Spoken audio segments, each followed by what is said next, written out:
Today I wanted to talk a little bit about the property standards in the Renters' Rights Bill.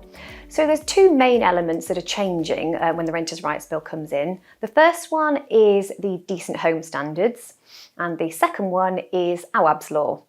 So really what these two mean are that the current standards under the health and safety rating system, there's going to be this additional piece of legislation, Decent Home Standards, which currently is used in the social rented sector.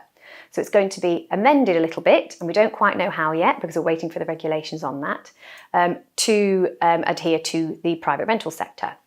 So we're not going to get too worried about some of the elements of the Decent Home Standards now, but what we will do as agents, and I will on behalf of all of the franchisees within our brands, I will make sure that there are checklists and standards that they can get the property ready for you. So that you won't have to worry about trying to hit and attain standards in a fixed time frame and worry about those implementation orders that you might get that put you and your property at risk of fines or even worse, rent repayment orders. So we will be well ahead of the game of making sure that we digest the new Decent Homes regulations, and we'll have a inspections regime that makes sure that your property is fit and ready for the Decent Home Standard when it comes.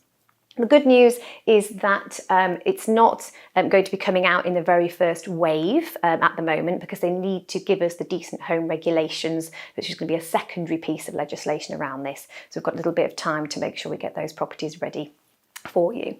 And the Awaab's Law is really a level of standard that is here now, in that you must keep your properties free from damp. But they have some very specific timeframes, and that's the little bit that makes people a bit nervous around Awaab's Law. They've got very specific timeframes that you must act within if an issue arises. So the name of the game for us as agents is to do good inspections and make sure that we see anything coming if it's visible early on, before it becomes a big problem. And secondly, that we make sure that we've done all the preventative measures that again protects you from any issues around late resolve of issues, putting tenants at risk. So our agents will be very well trained in Awaab's Law and making sure that we know how to act on your behalf to keep you safe.